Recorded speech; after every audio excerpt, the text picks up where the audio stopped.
মৃত্যুর স্বাদ গ্রহণ করতে হবে কিনা? এই যে হবে, এটা আমাদের কথা না, কথাটা আল্লাহর। বলুন, কথাটা কার?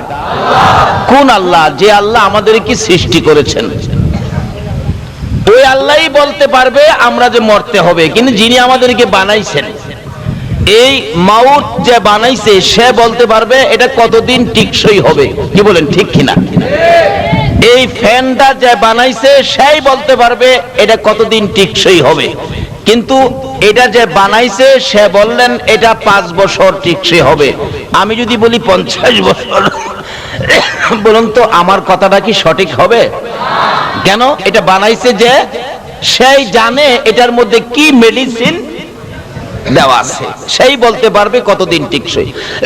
তাই আল্লাহ রাব্বুল আলামিন আমাদের এই বডির মধ্যে নাট বল্টু যা কিছু আছে সবগুলো কে দিয়ে বানাইলেন?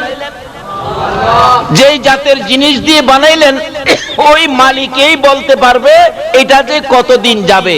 এই জন্য বলতেছেন, তোমরা সকলেই একদিন মৃত্যুর কুলে ঢলে পড়তে হবে। যদি জিগাই, খোদা গো, কোন মেডিসিন দিয়া বানাইলেন আমরা যে মৃত্যুর কুলে ঢলে পড়বো, তা আল্লাহ ওয়াজ করে বোঝাবে। কোরআন শরীফ, খলিকাল ইনসানু যায়ীফা, তোমরা যে মরে যাইবা,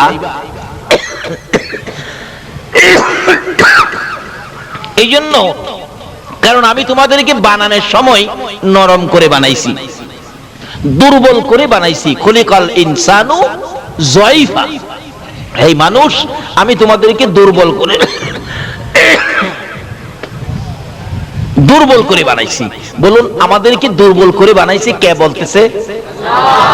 এখন যদি জিগায়, আল্লাহ আমরা দুর্বল করে কি দিয়া বানাইছেন, আল্লাহ তাও জবাব দিবেন কোরআন শরীফ, ইন্না খলাকনাল ইনসানা মিন নুতফা, একবারে নাপাক দুর্গন্ধযুক্ত পানি দিয়া বান্দা তোরে বানাইছি।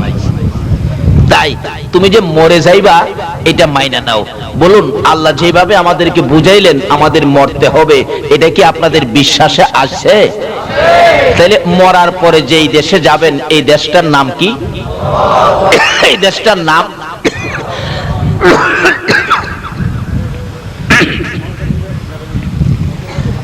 এখন আমাদের দেশের মানুষ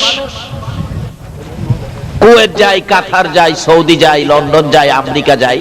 যাওয়ার আগে দেখবেন বন্ধু বান্ধবদেরকে জিগায় কুয়েতের অবস্থা কি, পরিবেশ কেমন, কাতারের পরিবেশ কেমন, যে জায়গাটায় যাব জায়গাটা ভালো নেই, এমন কিছু জয় জিজ্ঞাসা করে। আচ্ছা, আপনারা যে এই দেশ ফালায়া কবরে যাবেন, কবরের অবস্থা কি, কেউ কি কোনোদিন কাউরে জিগাইছেন? জিগায় না। অথচ এই কবরটা যাইতে হবেই, না যায়া কোনো উপায়। আজকে দুনিয়ায় একটা ঘর বাড়ি করতে গেলে নিজের কত চেষ্টা, অথচ কবরের বাড়িতে যে আপনি যাবেন আপনার কোনো চেষ্টা নাই। আপনি মৃত্যু হয়ে দেখেন না এলাকার লোকজন আপনার বাড়িটা বানানোর জন্য তৈয়ার হবে কিনা, বলুন তো? কেউ কোদাল নিবে, কেউ খন্তি নিবে, কেউ ঘাস কাটতে যাবে, কেউ কাফনের কাপড় আনতে যাবে, আপনাকে বিদায়ের জন্য পাগল পাগল হয়ে যাবে যত বড়ই হন, কিন্তু 2 দিন আপনাকে কেউ রাখবে না। আচ্ছা, এই কবরটার ভিতরে যে আপনি যাবেন, কবরের খবর কি কেউ নিছেন? এই কবরটা যে কত কঠিন, রাসূল বলেছেন এই কবরে 99টা সাপ থাকবে। কয়টা সাপ? এরপর এমন সাপ না যে সাপগুলি মেরে ফেলবেন, একটা সাপে যদি আপনাকে ধ্বংসন করে, ব্যথায় 70 গজ মাটির নিচে চলে যাবে। আবার অন্য সাপেরা ইস্পাতের নূক থাকবে, টাইনা টাইনা উঠাবে, যাও কই, দুনিয়ায় বড় রং করেছো, এবার শাস্তি ভোগ করো। আরেকটা সাপে দংশন করবে, এইভাবে একের পর এক 99টা সাপ দংশন করতে থাকবে। আচ্ছা বলুন তো, এই বিপদ থেকে বাহির হইয়া কোথাও যাওয়ার কোনো সুযোগ পাওয়া যাবে? নাই। কিন্তু এখান থেকে সুযোগটা নিতে হবে। কিভাবে নেবেন?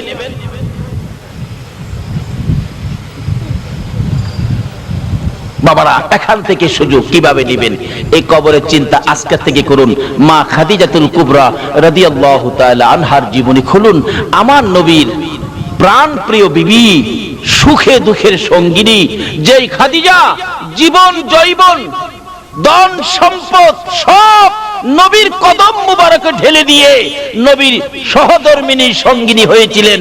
ওই খাদিজার জীবনী, খাদিজা যেদিন দুনিয়া থেকে বিদায় হয়ে যাবেন, কবরের চিন্তা করেছিলেন খাদিজা। একটু চিন্তা করে কবরের অবস্থা দেখে, কবরে কেউ নাই, আমাকে কবরে রেখে সবাই চলে যাবে, কি প্রশ্ন হবে, কি জবাব দিব, এই চিন্তায় খাদিজা খুব কাঁদতেছিল।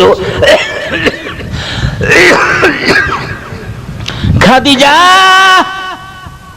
কাঁদতে কাঁদতে চোখের পানি দিয়ে বুক বসতেছে, পাগল পাগল হয়ে গেল। খাতুনে জান্নাত ফাতেমাতুজ জাহরা একেবারে ছোট মেয়ে, মার কান্না দেখে বারবার বলতেছেন, মা গো এইভাবেই কেন কান্দো, ও মা তুমি কেন কান্দো বলো, কোনো কথাই বলে না। দৌড়ায় নবীজির সামনে হাজির হয়ে গেলেন। আব্বা হ্যাঁ, মা কান্দে, কত কথাই বলি, কোনো কথাই মা জবাব দেয় না, একটু আসেন মাকে জিজ্ঞেস করেন আমার মা কেন কান্দে। মা খাদিজাতুল কুবরা রাদিয়াল্লাহু তাআলার খবর পাইয়া এবার আমার নবী খাদিজার সামনে হাজির হলেন। রে খাদিজা কেন কান্দো, কি ব্যথা কি দুঃখ বলো। হুজুর অন্য কোনো দুঃখ নয়, আমি তো কবরের চিন্তায় আমি কাঁদতেছি, কবরে একা করে কেমনে থাকবো, প্রশ্ন কি হবে কি জবাব দিব সেই ভয়ে কান্দি। আমার নবী বলেন, খাদিজা রে আমি রাসূল তোমার পক্ষে আছি, এত ভয়ের কারণ তোমার নাই। বলুন রাসূল যদি কারো পক্ষে থাকে কোনো ভয় আছে কিনা?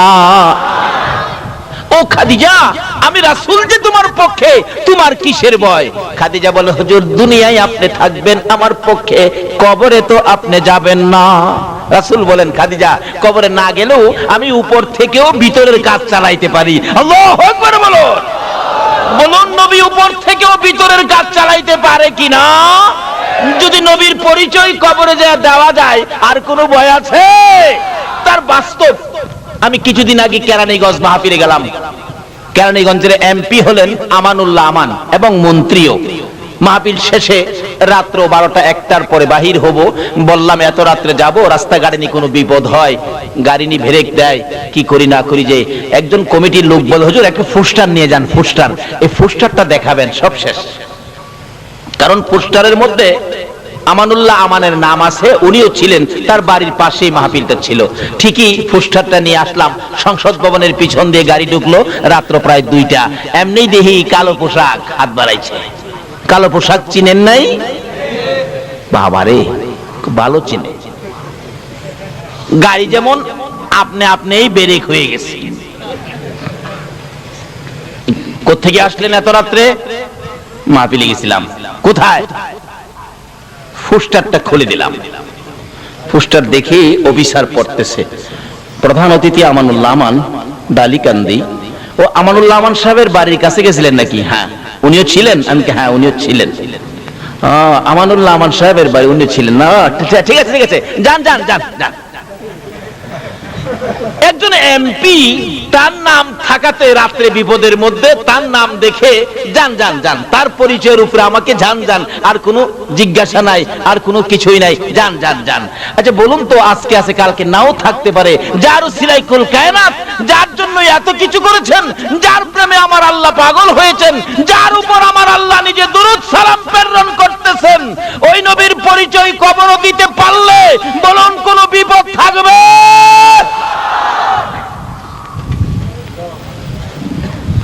কবর দেওয়ার সময় তো এই কথাটাই বলে দেওয়া হয়, বিসমিল্লাহি ওয়ালা, কি কয় কি কয়, বিসমিল্লাহি ওয়ালা।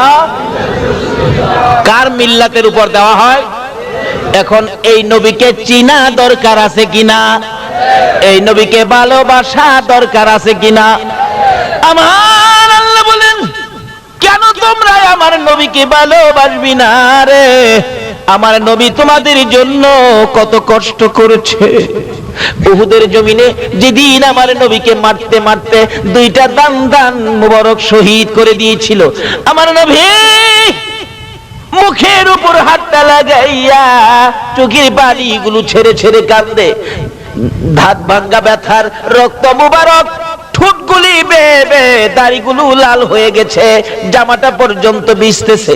তারপরেও কাফের বেঈমানেরা চারদিক ঘেরাও করে ফেলেছে। রাসূল বলেন, যেদিকে তাকাই রে শুধু শত্রুর হাতিয়ার, বন্ধু বলে কাউরে দেখি না। ডান দিকে তাকাইলে বাম দিক থেকে মারে, বাম দিকে তাকাইলে ডান দিক থেকে মারে। এইভাবে মারতে মারতে মাথার লোহার টুপিটা টুকরা টুকরা করে জমিনে ফেলে দিল।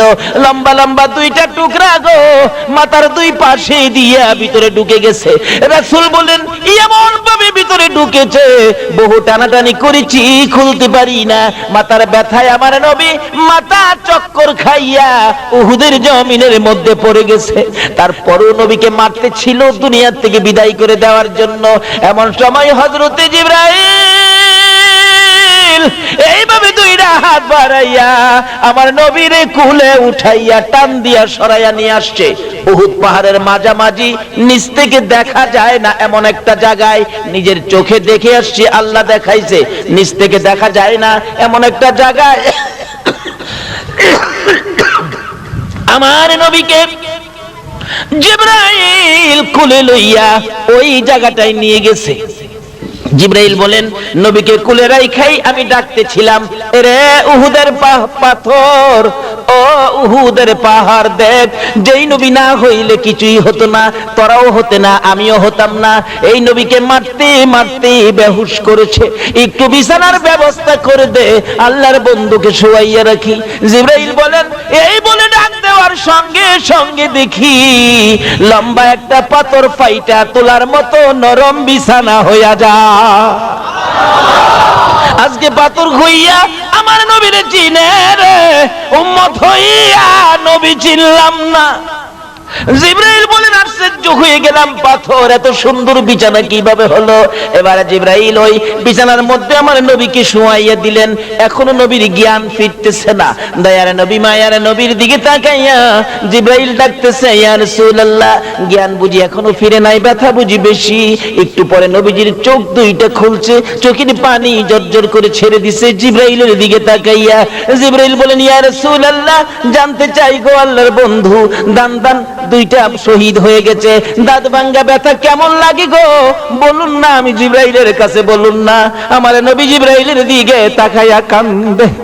আমার নবীর দিকে তাকাইয়া জিবরাইল বলেন, হুজুর মাথা ভাঙ্গা গো, এই মাথা ভাঙ্গার ব্যথা কেমন লাগে আমি জিবরাইলের কাছে বলুন না। আমার নবী জিবরাইলের দিকে তাকাইয়া দুইটা চোখের পানি জর্জর করে ছেড়ে ছেড়ে কান্দে। রে জিবরাইল, আমার দাঁত ভাঙ্গা মাথা ভাঙ্গাই তোর বুঝি মায়া হয়েছে রে জিবরাইল? দাঁত ভাঙ্গা ব্যথা কেমন জিগাইলি, মাথা ভাঙ্গা ব্যথা কেমন জিগাইলে? রে জিবরাইল, দাঁত ভাঙ্গা ব্যথা কেমন লাগে জিগাইলি, মাথা ভাঙ্গা ব্যথা কেমন লাগে জিগাইলি, আমার গুনাহগার উম্মতের ব্যথা কেমন লাগে জিগাইলি না। দয়ার নবী মায়ার নবী বলেন, জিবরাইল রে শুনো, দাঁত ভাঙ্গা ব্যথা মাথা ভাঙ্গা ব্যথার চাইতে রে আমার গুনাহগার উম্মতের ব্যথা বেশি। আর এই উম্মতের কান্ডার নবী রহমতের ভান্ডার, বলুন উম্মতের কান্ডার নবী। নবী বিনে রোজ হাসরে কে করিবে পার, নবী বিনে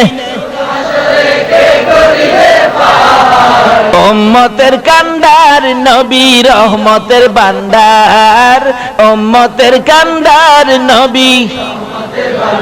মোদের নবী দয়ার সাগর, গুনাহগার উম্মতের পাগল। মোদের নবী দয়ার গুনাহগার উম্মতের পাগল। রোজ হাসরে সেজদায় পড়ে কাঁদবে যারে যার, রোজ হাসরে সেজদায় পড়ে কাঁদবে যারে যার। উম্মতের কান্ডার নবী দার, উম্মতের কান্ডার নবী। যাইয়া দেখো মদিনাতে কান্দে নবী দিনে রাইতে, যাইয়া দেখো মদিনাতে কান্দে নবী দিনে দিনের রাইতে মাফ করিয়ে দাও গো খোদা উম্মত গুনাহগার, মাফ করিয়ে দাও গো খোদা উম্মত গুনাহগার। উম্মতের কান্ডার নবী রহমতের ভান্ডার, উম্মতের কান্ডার নবী বিনে রোজ হাসরে কে করিবে পার, নবী বিনে রোজ হাসরে পার।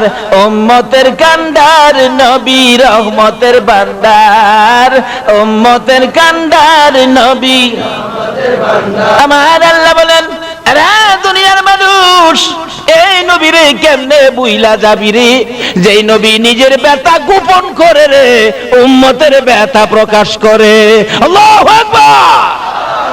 এই নবীকে ভুলে যাওয়া আমাদের জন্য ঠিক হবে কিনা বলুন?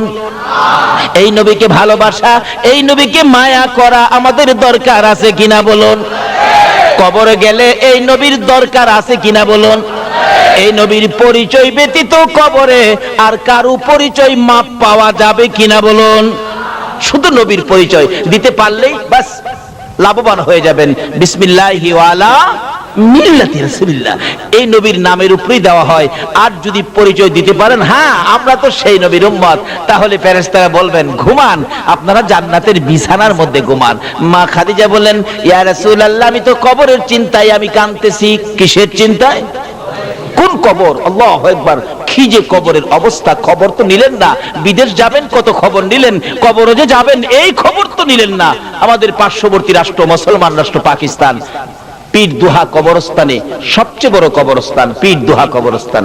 একটা যুবক ছেলে মারা গেলে কবর করে লাশটাকে জানাজা দিয়ে কবরে নিয়ে গেলেন, যায়া দেখে কবরটা বন্ধ হয়ে গেছে। ইমাম সাহেব ছিলেন আল্লাহর ওলি মানুষ, আল্লাহর ওলি ইমাম সাহেব বলতেছেন বাবারে তোমরা কি কবর করো নাই? হুজুর কবর তো করেছি, কিন্তু কই? কিন্তু কবরের মাটি বন্ধ হয়ে গিয়ে বুঝাইতেছে তোর মতো পাপীকে রাখবো না, কবর বন্ধ। বলুন এই কবরে আমাদের প্রত্যেকের যাইতে হবে কিনা? ইমাম সাহেব বলেন আরেকটা কবর করো। আরেকটা কবর করা হলো, হাজার হাজার মানুষের সামনে কবরটা বন্ধ হয়ে গেছে, বুঝাইতেছে তোর মতো পাপীকে রাখবো না। ইমাম সাহেব বলেন আরেকটা করো, 3টা পর্যন্ত দেখি। 3টা কবর করা হলে কবরটা আর বন্ধ হলো না। 91 সনের ঘটনাটা, বেশি দিন আগে নয়। 3 নাম্বার কবর বন্ধ হলো না। আল্লাহর ওলি বলেন 2জন লোক কবরে নামো। 2জন যুবক কবরে নামছে, লাশটা দাও, লাশটা নিয়ে আসো, দাও তাদের কাছে। লাশটা নিয়ে আসার আগে আগে কবর থেকে 2টা লোক বলতেছে হুজুর লাশটা কবরে দিয়েন না, দিবার আগে আপনি একটু দেখেন কবরের অবস্থা কি। আল্লাহর ওলি বলেন দৌড় দিয়ে কবরের পারে যাইলাম, যাইয়া দেখি কবরের ভিতরে 2-2.5 হাত লম্বা লম্বা এই মোটা মানুষের চোখের মতো বড় বড় চোখ, কালো রঙের বিচ্ছু কবরটা ভরে গেছে। বলুন এই কবরে আমাদের প্রত্যেকের যাইতে হবে কিনা? এবং এই কবরে অনেকের আত্মীয় স্বজন দাদা দাদি মা বাবা ঘুমিয়ে আছে কিনা? নিজে তো কবরের খবর নিলেনই না, এমনকি মা বাবা যে কবরে এই খবরও তো নিলেন না। কি পায়া এই সমস্ত জায়গাগুলি ভুলে গেলেন? বলে হুজুর এই কবরের বিপদ থেকে আমরা বাঁচবো কিভাবে? বাঁচতে হলে আসুন নবীকে চিনি। বলুন কাকে চিনি? যে নবীর দোহাই দিলে সব কি পরিষ্কার। যদি বিশ্বাস না হয় মুসা নবীর জীবনী খুলুন। মুসা আলাইহিস সালাতুস সালামের একজন উম্মত ছিলেন যার জীবনে নাফরমানি ছিল 200 বছর।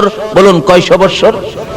200 বছর নাফরমানি করার পর মৃত্যু হয়ে গেল। এলাকার লোকজন বলেন এত বড় নাফরমানকে দাফন করব না, গলায় রশি লাগাইয়া শেষরাইয়া ময়লার মধ্যে ময়লার আবর্জনার মধ্যে ফেলে দিলেন। একদিন চলে গেল, কিছু হয় না। 2 দিন চলে গেল, কিছু হয় না। 3 দিন পার হয়ে গেল।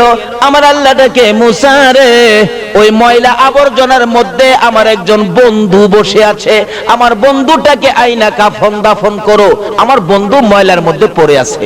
মুসা নবী বলেন প্রভু গো আপনার বন্ধু ময়লার উপরে কোন জায়গায়? ঠিকানা দিলেন। না না না, এত নাফরমান 200 বছর পর্যন্ত নাফরমানি করছে।